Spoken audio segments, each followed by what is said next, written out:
آموز اور اس کا پہلا باب جو 15 آیات پر مشتمل ہے۔ تکو کے چرواہوں میں سے آموز کا کلام جو اس پر شاہ یہودا عزیہ اور شاہ اسرائیل یربعام بن یواس کے ایام میں اسرائیل کی بابت بھونچال سے 2 سال پہلے رویا میں نازل ہوا۔ اس نے کہا کہ خداوند صیون سے نعرہ مارے گا اور یروشلیم سے آواز بلند کرے گا، اور چرواہوں کی چراگاہیں ماتم کریں گی اور کرمل کی چوٹی سوکھ جائے گی۔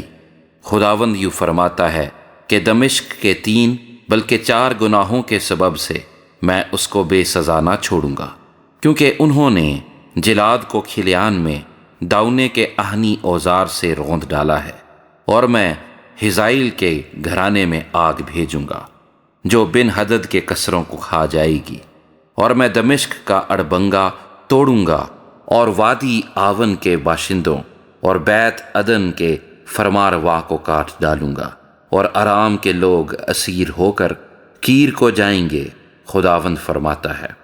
خداوند یوں فرماتا ہے کہ غزہ کے 3 بلکہ 4 گناہوں کے سبب سے میں اس کو بے سزا نہ چھوڑوں گا، کیونکہ وہ سب لوگوں کو اسیر کر کے لے گئے تاکہ ان کو ادوم کے حوالے کرے۔ پس میں غزہ کی شہر پناہ پر آگ بھیجوں گا جو اس کے کسروں کو کھا جائے گی، اور اشدود کے باشندوں اور اسکلون کے فرمانروا کو کاٹ ڈالوں گا، اور اکرون پر ہاتھ چلاؤں گا، اور فلسطیوں کے باقی لوگ نیست ہو جائیں گے۔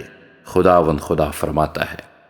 خداوند یوں فرماتا ہے کہ سور کے 3 بلکہ 4 گناہوں کے سبب سے میں اس کو بے سزا نہ چھوڑوں گا، کیونکہ انہوں نے سب لوگوں کو ادوم کے حوالے کیا اور برادرانہ عہد کو یاد نہ کیا۔ پس میں سور کی شہر پناہ پر آگ بھیجوں گا جو اس کے کسروں کو کھا جائے گی۔ خداوند یوں فرماتا ہے کہ ادوم کے 3 بلکہ 4 گناہوں کے سبب سے میں اس کو بے سزا نہ چھوڑوں گا، کیونکہ اس نے تلوار لے کر اپنے بھائی کو رگیدا اور رحم دلی کو ترک کر دیا، اور اس کا قہر ہمیشہ پھاڑتا رہا اور اس کا غضب موقوف نہ ہوا۔ پس میں تیمان پر آگ بھیجوں گا اور وہ بسرا کے کسروں کو کھا جائے گی۔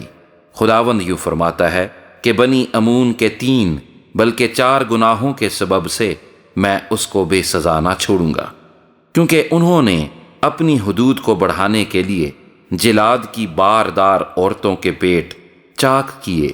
پس میں ربا کی شہر پناہ پر آگ بھڑکاؤں گا جو اس کے کسروں کو لڑائی کے دن للکار اور آندھی کے دن گرد باد کے ساتھ کھا جائے گی، اور ان کا بادشاہ بلکہ وہ اپنے امراء کے ساتھ اسیر ہو کر جائے گا۔ خداوند فرماتا ہے۔